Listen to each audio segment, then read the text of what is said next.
Friends, welcome to the study Sudeep YouTube channel. ಇವತ್ತಿನ ವಿಡಿಯೋದಲ್ಲಿ ನಾವು ಮೇ ತಿಂಗಳ 6 ಮತ್ತು 7ರ ಕರೆಂಟ್ ಅಫೇರ್ಸ್ ಬಗ್ಗೆ ನೋಡೋಣ. ನೀವೇನಾದರೂ ನಮ್ಮ ಚಾನಲ್ಗೆ ಹೊಸಬರಾದರೆ ಸಬ್ಸ್ಕ್ರೈಬ್ ಮಾಡಿಕೊಳ್ಳಿ, ಶೇರ್ ಮಾಡಿ, ಲೈಕ್ ಮಾಡಿ ಮತ್ತು ಪಕ್ಕದಲ್ಲಿರುವ ಬೆಲ್ಲೈಕನನ್ನು ಪ್ರೆಸ್ ಮಾಡಿ.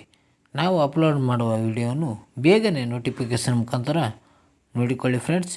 ಅದೇ ರೀತಿ ಯಾರು ಸ್ಪರ್ಧಾ ವಿಜೇತ ಮ್ಯಾಗ್ಝಿನ್ ಏಪ್ರಿಲ್ ತಿಂಗಳದ್ದು ಯಾರು ನೋಡಿಲ್ವೋ ಅವರು ನಮ್ಮ ಪ್ಲೇ ಲಿಸ್ಟಲ್ಲಿ ಇದೆ, ಹೋಗಿ ನೋಡಿಕೊಳ್ಳಿ ಫ್ರೆಂಡ್ಸ್. ಡೈಲಿ ಬರ್ತಾ ಇರುತ್ತೆ. ಅದೇ ರೀತಿಯಾಗಿ ಮೊದಲನೇ ಪ್ರಶ್ನೆ ಏನಪ್ಪ ಅಂತಂದರೆ, ಪತ್ರಿಕಾ ಸ್ವಾತಂತ್ರ್ಯ ಸೂಚ್ಯಂಕದಲ್ಲಿ ಭಾರತದ ಸ್ಥಾನ ಎಷ್ಟು ಅಂತಿದೆ. ಇದಕ್ಕೆ ಸರಿಯಾದ ಉತ್ತರ 159ನೇ ಸ್ಥಾನ. ನ್ಯೂಸ್ ನೋಡೋದಾದರೆ, ಅತಿ ಅಪಾಯಕಾರಿ ಸ್ಥಿತಿಯಲ್ಲಿ ಭಾರತ ಮಾಧ್ಯಮ ಸ್ವಾತಂತ್ರ್ಯ ಬಂದಿದೆ. ನ್ಯೂಸ್ ನೋಡೋದಾದರೆ, ಪತ್ರಿಕಾ ಸ್ವಾತಂತ್ರ್ಯ ಸೂಚ್ಯಂಕದಲ್ಲಿ ಭಾರತವು ವಿಶ್ವದ 180 ದೇಶಗಳ ಪೈಕಿ 159ನೇ ಸ್ಥಾನ ಪಡೆದಿದೆ. ಎಷ್ಟು? 180 ದೇಶಗಳ ಪೈಕಿ 159ನೇ ಸ್ಥಾನ ಪಡೆದಿದೆ. ಈ ಮೂಲಕ ಪಾಕಿಸ್ತಾನಕ್ಕಿಂತಲೂ ಕಳಪೆಯಾಗಿ ಹೊರಹೊಮ್ಮಿದೆ ಭಾರತ.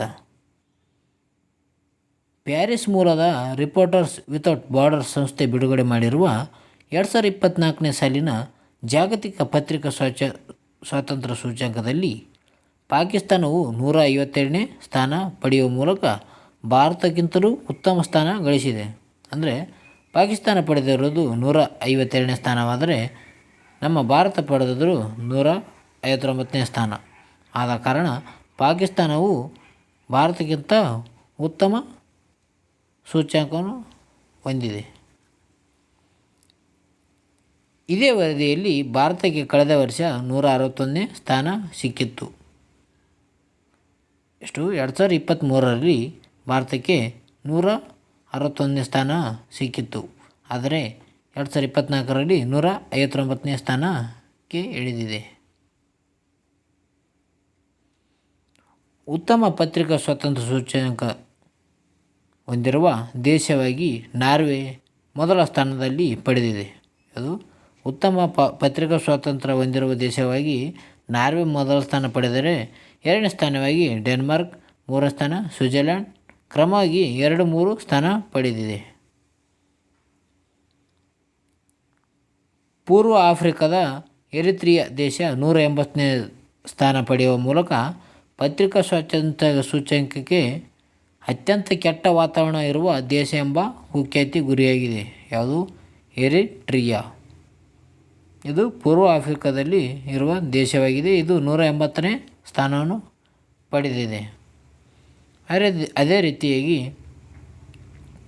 ಪತ್ರಿಕಾ ಸ್ವಾತಂತ್ರ್ಯಕ್ಕೆ ಅತಿ ಹೆಚ್ಚು ಗೌರವ ನೀಡುತ್ತಿರುವ ರಾಷ್ಟ್ರಗಳನ್ನು ನೋಡೋದಾದರೆ, ಟಾಪ್ 5 ದೇಶಗಳು ನೋಡೋದಾದರೆ, ನಾರ್ವೆ ಮೊದಲ ಸ್ಥಾನದಲ್ಲಿದೆ, ಡೆನ್ಮಾರ್ಕ್ 2ನೇ ಸ್ಥಾನ, ಸ್ವೀಡನ್ 3ನೇ ಸ್ಥಾನದಲ್ಲಿದೆ.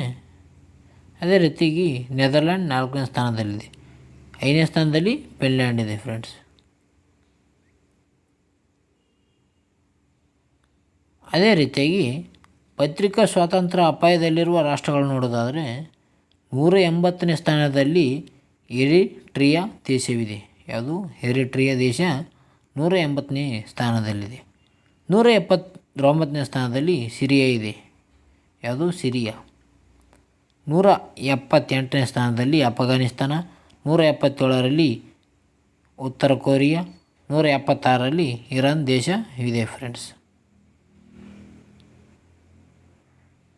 ಅದೇ ರೀತಿಯಾಗಿ ರಿಪೋರ್ಟರ್ಸ್ ವಿತೌಟ್ ಬಾರ್ಡರ್ಸ್ ಬಗ್ಗೆ ನೋಡೋದಾದರೆ, ರಿಪೋರ್ಟರ್ಸ್ ವಿತೌಟ್ ಬಾರ್ಡರ್ಸ್ ಸ್ಥಾಪನೆಯಾಗಿದ್ದು, ಈ ಸಂಸ್ಥೆ ಸ್ಥಾಪನೆಯಾಗಿದ್ದು 1985ರಲ್ಲಿ.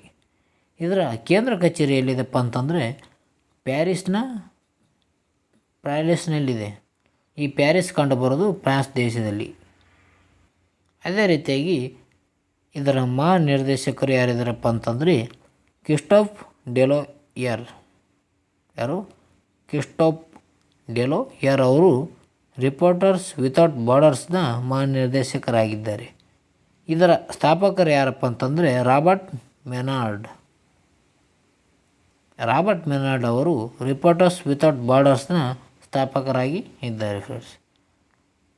ಅದೇ ರೀತಿಯಾಗಿ ನಮ್ಮ ಮುಂದಿನ ಪ್ರಶ್ನೆಯನ್ನು ನೋಡೋಣ.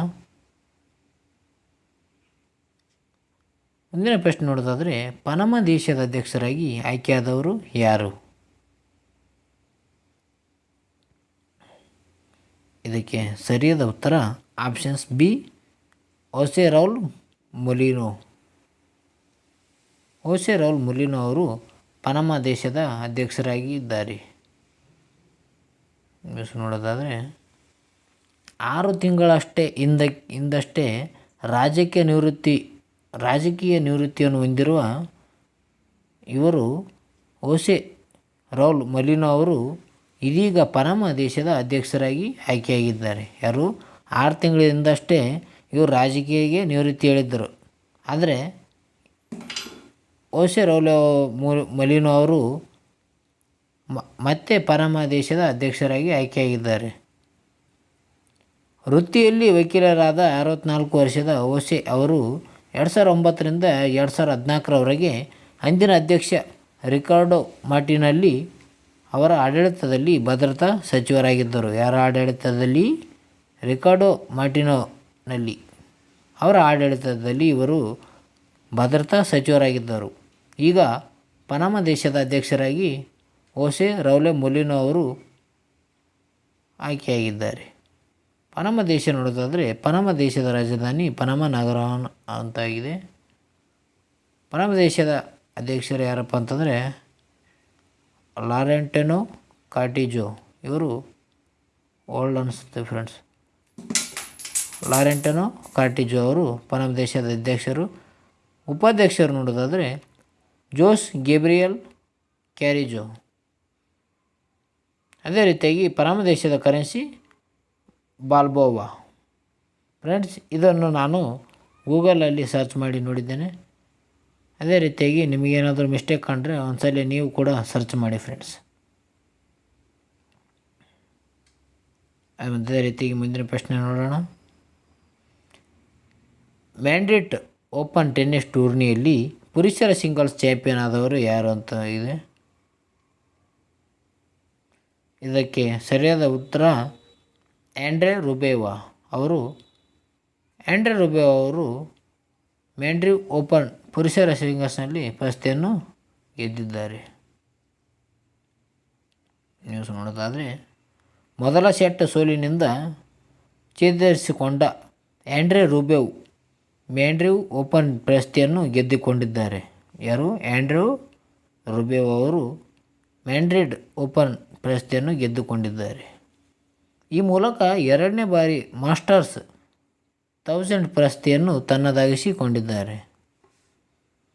3 ಗಂಟೆಯೊಳಗೆ ನಡೆದ ಪುರುಷರ ಸಿಂಗಲ್ಸ್ ವಿಭಾಗದಲ್ಲಿ ಫೈನಲ್ನಲ್ಲಿ ರುಬೇವ್ ಅವರು ಕೆನಡಾದ ಫೆಲಿಕ್ಸ್ ಅಂಗರ್ ಅಲಿಯಸಿಮ್ ಅವರನ್ನು 4-6, 7-5, 7-5 ಸೆಟ್ಗಳ ಅಂತರದಲ್ಲಿ ಮಣಿಸಿ ಸೋಲಿಸಿದ್ದಾರೆ. ಯಾರು?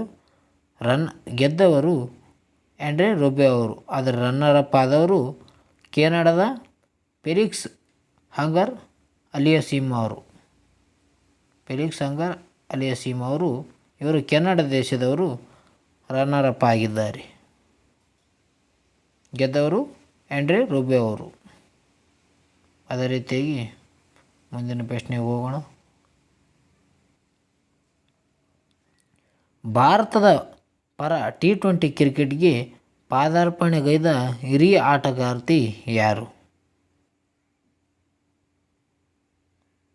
ಇದಕ್ಕೆ ಸರಿಯಾದ ಉತ್ತರ ಆಶಾ ಶೋಭನಾ. ನ್ಯೂಸ್ ನೋಡೋದಾದರೆ, 300ನೇ ಅಂತಾರಾಷ್ಟ್ರೀಯ ಪಂದ್ಯವನ್ನು ಆಡಿದ ಹರ್ಮನ್ಪ್ರೀತ್ ಅಂತ ಇದೆ. T20 ಕ್ರಿಕೆಟ್ಗೆ ಕಾಲಿಟ್ಟ ಹಿರಿಯ ಆಟಗಾರ್ತಿ ಆಶಾ ಶೋಭನಾ ಅಂತಿದೆ ಫ್ರೆಂಡ್. ನೋಡೋದಾದರೆ, ಬಾಂಗ್ಲಾದೇಶದ ವಿರುದ್ಧ ಸೆಲೆಟ್ನಲ್ಲಿ ಸೋಮವಾರ ನಡೆದ 4ನೇ T20 ಪಂದ್ಯದಲ್ಲಿ ಆಶಾ ಶೋಭನಾ ತನ್ನ 33ನೇ ವಯಸ್ಸಿನಲ್ಲಿ ಅಂತಾರಾಷ್ಟ್ರೀಯ T20 ಕ್ರಿಕೆಟ್ಗೆ ಕಾಲಿಟ್ಟಿದ್ದಾರೆ. ಯಾರು? ಆಶಾ ಶೋಭನಾ ಅವರು. ಅದೇ ರೀತಿಯಾಗಿ ಆಶಾ ಭಾರತದ ಪರ T20 ಕ್ರಿಕೆಟ್ಗೆ ಪಾದಾರ್ಪಣೆಗೈದ ಹಿರಿಯ ಆಟಗಾರ್ತಿಯಾಗಿದ್ದಾರೆ. ಆಶಾ ಅವರು ಭಾರತದಿಂದ T20 ಕ್ರಿಕೆಟ್ಗೆ ಪಾದಾರ್ಪಣೆಗೈದ ಹಿರಿಯ ಆಟಗಾರ್ತಿಯಾಗಿದ್ದಾರೆ. ಮಹಿಳೆಯರ ಕ್ರಿಕೆಟ್ನಲ್ಲಿ ಗರಿಷ್ಠ ಅಂತಾರಾಷ್ಟ್ರೀಯ ಪಂದ್ಯವನ್ನು ಆಡಿದವರು ಯಾರಪ್ಪ? 5 ಜನ ನೋಡೋದಾದರೆ ಟಾಪ್ 5 ಅಂದರೆ ಅಂತಾರಾಷ್ಟ್ರೀಯ ಕ್ರಿಕೆಟ್ ಪಂದ್ಯವನ್ನು ಆಡಿದ ಮಹಿಳೆಯರು. ಮೊದಲನೇದಾಗಿ ಮಿಥಾಲಿ ರಾಜ್, ಇವರು 333 ಆಟವನ್ನು ಆಡಿದ್ದಾರೆ, ಅಂತಾರಾಷ್ಟ್ರೀಯ ಆಟವನ್ನು T20ಯಲ್ಲಿ. ಅದೇ ರೀತಿಯಾಗಿ ಸಜ್ಜಿ ಬೇಟ್ಸ್ 317 T20 ಕ್ರಿಕೆಟ್ ಅಂತಾರಾಷ್ಟ್ರೀಯ ಪಂದ್ಯವನ್ನು ಆಡಿದ್ದಾರೆ. 3ನೇ ಸ್ಥಾನದಲ್ಲಿ ಎಲಿಸಾ ಪೆರ್ರಿ, ಅವರು 314 ಅಂತಾರಾಷ್ಟ್ರೀಯ ಪಂದ್ಯವನ್ನು ಆಡಿದ್ದಾರೆ. 4ನೇದಾಗಿ ಚಾರ್ಲೋಟ್ ಎಡ್ವಾನ್ಸ್ 309 ಅಂತಾರಾಷ್ಟ್ರೀಯ ಪಂದ್ಯವನ್ನು ಆಡಿದ್ದಾರೆ. ಅದೇ ರೀತಿಯಾಗಿ 5ನೇ ಸ್ಥಾನದಲ್ಲಿ ಹರ್ಮನ್ಪ್ರೀತ್ ಕೌರ್ ಇದ್ದಾರೆ, ಇವರು 300 ಕ್ರಿಕೆಟ್ T20 ಅಂತಾರಾಷ್ಟ್ರೀಯ ಪಂದ್ಯವನ್ನು ಆಡಿದ್ದಾರೆ. ಅದೇ ರೀತಿಯಾಗಿ ನಮ್ಮ ಮುಂದಿನ ಪ್ರಶ್ನೆಯನ್ನು ನೋಡೋಣ.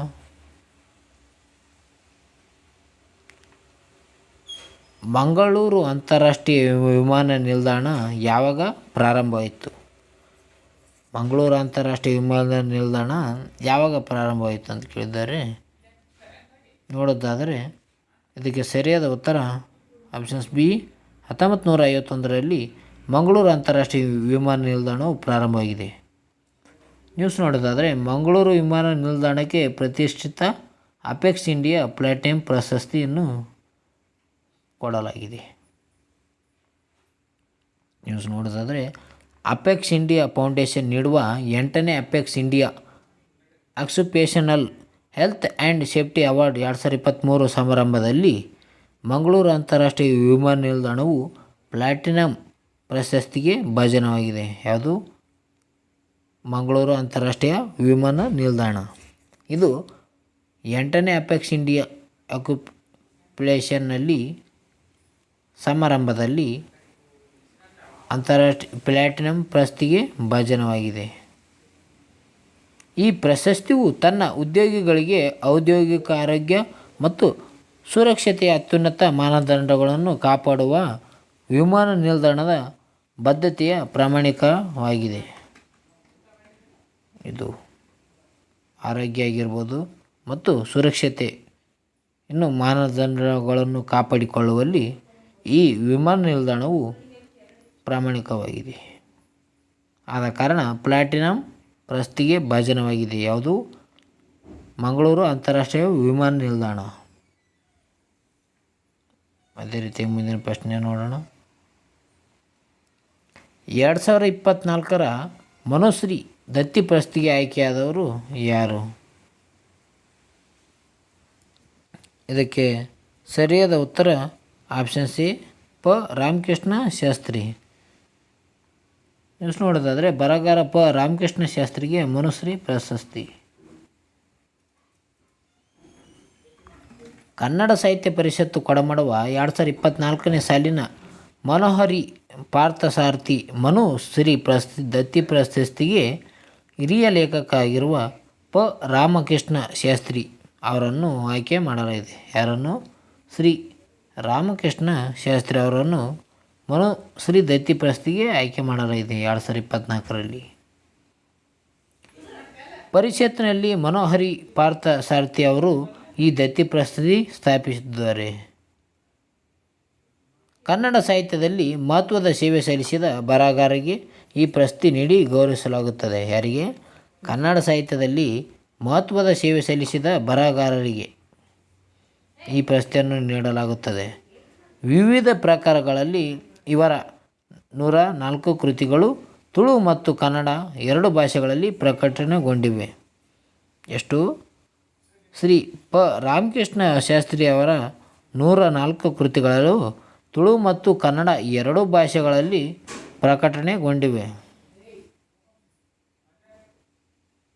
ಅದೇ ರೀತಿಯಾಗಿ ಇವತ್ತಿನ ಒನ್ಲೈನರ್ಸ್ ನೋಡೋದಾದರೆ ಅರ್ಜೆಂಟೀನಾದ ವಿಶ್ವಕಪ್ ವಿಜೇತ ಕೋಚ್ ಸೀಸರ್ ಲೂಯಿಸ್ ಮೆನೋಟಿ ನಿಧನರಾಗಿದ್ದಾರೆ. ಯಾರು? ಅರ್ಜೆಂಟೀನಾದ ವಿಶ್ವಕಪ್ ವಿಜೇತ ಕೋಚ್ ಆಗಿರುವ ಸೀಸರ್ ಲೂಯಿಸ್ ಮೆನೋಟಿ ಅವರು ನಿಧನವಾಗಿದ್ದಾರೆ ಇತ್ತೀಚೆಗೆ. ಅದೇ ರೀತಿಯಾಗಿ 3ನೇ ಬಾರಿಗೆ ಅಂತರಿಕ್ಷಕ್ಕೆ ಹಾರಲಿರುವ ಸುನೀತಾ, ಈ ಸುನೀತಾರವರು 3ನೇ ಬಾರಿಗೆ ಅಂತರಿಕ್ಷಯಾನಕ್ಕೆ ಹಾರಲಿದ್ದಾರೆ. EVMಗಳನ್ನು 1980ರಲ್ಲಿ MB ಹನೀಫಾ ಕಂಡುಹಿಡಿದರು. EVMನ್ನು ಕಂಡುಹಿಡಿದರೆ ಯಾರಪ್ಪ ಅಂತಂದರೆ MB ಹನೀಫಾ ಅವರು 1980ರಲ್ಲಿ ಕಂಡುಹಿಡಿದ್ದಾರೆ. EVM ಅಂದರೆ ಎಲೆಕ್ಟ್ರಾಲ್ ವೋಟಿಂಗ್ ಮಷಿನ್ ಆಗಿದೆ ಫ್ರೆಂಡ್ಸ್. ಅದೇ ರೀತಿಯಾಗಿ ವಿಶ್ವ ಅಥ್ಲೆಟಿಕ್ಸ್ ದಿನ ಯಾವಾಗಪ್ಪ ಅಂತಂದರೆ ವಿಶ್ವ ಅಥ್ಲೆಟಿಕ್ಸ್ ದಿನ ಮೇ 7ನೇ ತಾರೀಕು ಆಗಿದೆ. ಅದೇ ರೀತಿಯಾಗಿ ಮ್ಯಾಡ್ರಿಡ್ ಓಪನ್ ಟೆನ್ನಿಸ್ ಟೂರ್ನಿಯಲ್ಲಿ ಮಹಿಳೆಯರ ಸಿಂಗಲ್ಸ್ನಲ್ಲಿ ಚಾಂಪಿಯನ್ ಆಗಿ ಹೊರಹೊಮ್ಮಿದವರು ಯಾರಪ್ಪ ಅಂತಂದರೆ ಈಗ ಸ್ವಿಯಾಟೆಕ್ ಹೊರಹೊಮ್ಮಿದ್ದಾರೆ. ಮ್ಯಾಡ್ರಿಡ್ ಓಪನ್ ಟೆನ್ನಿಸ್ ಟೂರ್ನಿಯಲ್ಲಿ ಮಹಿಳೆಯರ ಸಿಂಗಲ್ಸ್ನಲ್ಲಿ ಚಾಂಪಿಯನ್ ಆಗಿ ಹೊರಹೊಮ್ಮಿದವರು ಈಗ ಸ್ವಿಯಾಟೆಕ್ ಅವರು ಹೊರಹೊಮ್ಮಿದ್ದಾರೆ. ಅದೇ ರೀತಿಯಾಗಿ ಪುರುಷರದಾಗಿ ಆಗಲೇ ನೋಡಿದಾಗೆ ಪುರುಷರಲ್ಲಿ ಯಾರಾಗಿದ್ದಾರಪ್ಪ ಅಂತಂದರೆ ಪುರುಷರಲ್ಲಿ ಆಂಡ್ರೆ ರೂಬೆವ್ ಅವರು ಮ್ಯಾಡ್ರಿಡ್ ಓಪನ್ ಪ್ರಶಸ್ತಿಯನ್ನು ಪಡೆದಿದ್ದಾರೆ. ಓಕೆ ಫ್ರೆಂಡ್ಸ್, ನಿಮಗೇನಾದರೂ ನಮ್ಮ ವಿಡಿಯೋ ಇಷ್ಟ ಆಗಿತ್ತಂದರೆ ಲೈಕ್ ಮಾಡಿ, ಶೇರ್ ಮಾಡಿ ಮತ್ತು ಕಾಮೆಂಟ್ ಕೂಡ ಮಾಡಿ. ಅದೇ ರೀತಿಯಾಗಿ ಯಾರು ಇನ್ನೂ ಸಬ್ಸ್ಕ್ರೈಬ್ ಆಗಿಲ್ಲೋ ಸಬ್ಸ್ಕ್ರೈಬ್ ಮಾಡಿ, ನಿಮ್ಮ ಎಲ್ಲರಿಗೆ ಫ್ರೆಂಡ್ಸಿಗೆ ಹೇಳಿ, ಸ್ವಲ್ಪ ಅವರಿಗೆ ಸೆಂಡ್ ಮಾಡಿ ಫ್ರೆಂಡ್ಸ್.